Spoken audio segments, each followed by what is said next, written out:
आपने माँ के बारे में तो बहुत सुना होगा, बहुत जगह पढ़ा भी होगा। माँ के लिए अच्छी अच्छी हिंदी कहानियाँ लिखी गई है, लेकिन पिता के बारे में बहुत कम ही लिखा गया है।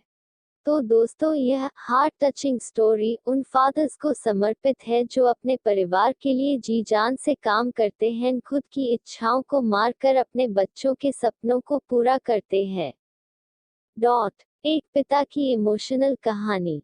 यह स्टोरी शुरू होती है जब मैं घर से गुस्से में बड़बड़ाते हुए निकल आया था और बस स्टैंड की तरफ आगे बढ़ने लगा। मैं मन ही मन बड़बड़ा रहा था, पता नहीं कितने पैसे छुपा के रखे हैं, लेकिन मेरे लिए एक बाइक नहीं ले सकते।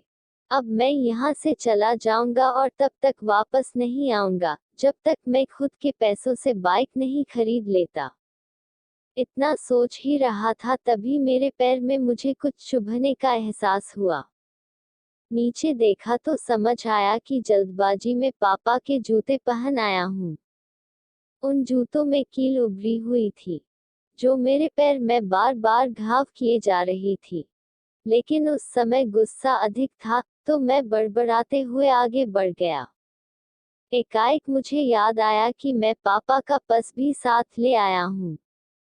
मेरे खुराफाती दिमाग में एक ख्याल आया, क्यों ना आज पापा का पर्स चेक किया जाए, जिसे आज तक उन्होंने किसी को हाथ तक नहीं लगाने दिया था। पता नहीं कौन सा खजाना छुपा है इस पर्स में, जो किसी को हाथ नहीं लगाने देते थे। जब मैंने पापा का वह पुराना पर्स खोलकर देखा तो उसमें पैसे तो नहीं मिले, लेकिन पैसों की जगह पर एक डायरी रखी हुई थी। तब मैंने सोचा, ओह, तो यहाँ खजाना छुपा रखा है। मैं समझ रहा था कि यहाँ पापा ने लिखा होगा कि किससे कितने पैसे लेने हैं और किसको कितने पैसे दिए हैं। लेकिन मैं गलत था। जब मैंने उस छोटी सी डायरी का पहला पेज खोलकर देखा तो वहाँ पर जो लिखा था वो थोड़ा सीरियस कर देने वाला था। डायरी में जो लिखा था उसे पढ़ने के बाद मेरे चेहरे पर जो एक्सप्रेशन थे वह गायब हो चुके थे, क्योंकि डायरी में वैसा कुछ नहीं था जैसा मैं सोच रहा था। वहां पर उन पैसों का हिसाब लिखा हुआ था जो अलग अलग कामों के लिए अलग अलग लोगों से उधार लिए गए थे। उस लिस्ट में कंप्यूटर के नाम पर भी पैसे लिए गए थे। कुछ यूं लिखा था, 50,000 बेटे के कंप्यूटर के लिए। यह वही कंप्यूटर था जिसे मैं आज तक यूज कर रहा हूँ, लेकिन मुझे यह पता नहीं था उस कंप्यूटर को खरीदने के लिए पैसे कहाँ से आए थे। लेकिन आज पता चल रहा था। मुझे आज भी याद है जब मैंने पहली बार कैमरे के लिए जिद की थी, जो मेरे पापा ने मुझे 2 हफ्ते बाद मेरे बर्थडे पर ला कर दिया था, जिसे देखकर मैं बहुत खुश हुआ था, और मुझे खुश देखकर मुझसे कहीं ज्यादा अगर कोई खुश था तो वह थे पापा। अब मेरे चेहरे से गुस्सा एकदम गायब हो चुका था। जब मैंने आगे का पन्ना पलटा तो वहां पर कुछ विशेष इच्छाएं लिखी हुई थी। पहली जो विश थी उसमें जो लिखा हुआ था, अच्छे जूते पहनना। यह बात मेरी कुछ समझ नहीं आई। तभी मेरा पांव अचानक सड़क पर भरे हुए पानी पर जा पड़ा और तभी मेरे पांव में कुछ गीलीपन होने का एहसास हुआ। जब मैंने जूता उतार कर देखा तो उसका तला टूटा हुआ था। यह देखकर मुझे डायरी में लिखी बात याद आ गई। तभी मुझे माँ पापा की कही बातें भी याद आ रही थी, कि कैसे माँ जब कहा करती थी पापा से, अब तो जूते पुराने हो गए, नए ले लीजिए, तो पापा अक्सर यह कहकर टाल दिया करते थे, जूते अभी और चलेंगे, अभी कुछ दिन पहले तो लिए थे। मुझे आज समझ आ रहा था कि कितने दिन और चलेंगे। साथ ही साथ यह भी समझ आ रहा था कि पापा पर्स को क्यों छुपा कर रखते थे।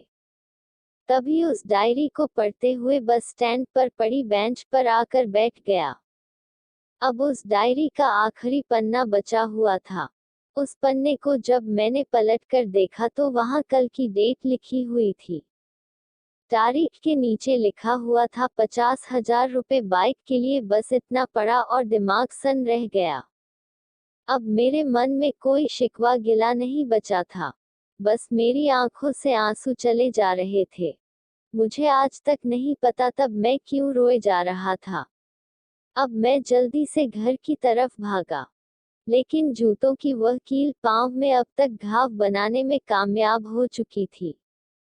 मैंने जूतों को रास्ते में ही निकाल कर फेंक दिया और भागते लड़खड़ाते हुए घर जा पहुंचा, लेकिन पापा घर पर नहीं थे।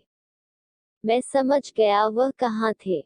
मैं सीधा पास वाली बाइक एजेंसी की तरफ भागा। पता नहीं आज कहाँ से इतनी ताकत आ गई थी कि मैं भागते हुए थक नहीं रहा था, और वह भी बिना जूतों के नंगे पैर। जैसे तैसे मैं बाइक एजेंसी पर पहुंचा। पापा वही थे। मैंने पापा को दौड़कर गले लगा लिया, और मेरी आंखों से आंसू रुकने का नाम ही नहीं ले रहे थे। पापा को समझ नहीं पा रहे थे आखिर हो क्या रहा है, मैं क्यों रो रहा हूँ। मैंने पापा से कहा, पापा मुझे मोटरसाइकिल नहीं चाहिए, आप अपने लिए जूते ले लीजिए। अब आज से मैं जो भी करूँगा अपनी मेहनत से अपने बलबूते पर पढ़कर करूँगा। दोस्तों, बस इतनी सी थी ये कहानी।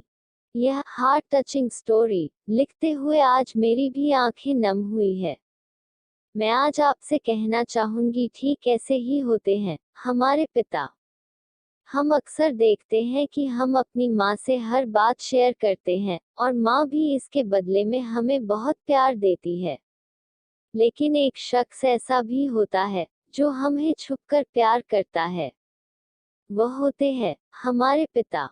यह परिवार में एकमात्र ऐसा व्यक्ति होता है जो अपने बच्चों से उन्हें बिना जताए छिपकर प्यार करता है, खुद की इच्छाओं को मारकर बच्चों के लिए सपने देखता है, और उनकी खुशी में ही खुश हो जाता है। मुझे नहीं पता कि आप अपने पेरेंट्स की इज्जत करते हो या नहीं, लेकिन अगर आपके पास पेरेंट्स हैं तो आप बहुत खुश नसीब हो, क्योंकि इस दुनिया में बहुत से लोगों को तो पेरेंट्स का प्यार भी नसीब नहीं होता। अंत में मैं यही कहना चाहूंगी कि माँ बाप की भावनाओं का सम्मान करें। ऐसी और वीडियोस के लिए चैनल को लाइक और सब्सक्राइब करें। अगर कोई सुझाव हो तो कृपया कमेंट बॉक्स में जरूर बताएं। बेल आइकॉन को प्रेस करके ऑल पर क्लिक कीजिए, जिससे कि सभी नोटिफिकेशन आप तक आसानी से पहुंच सके। धन्यवाद।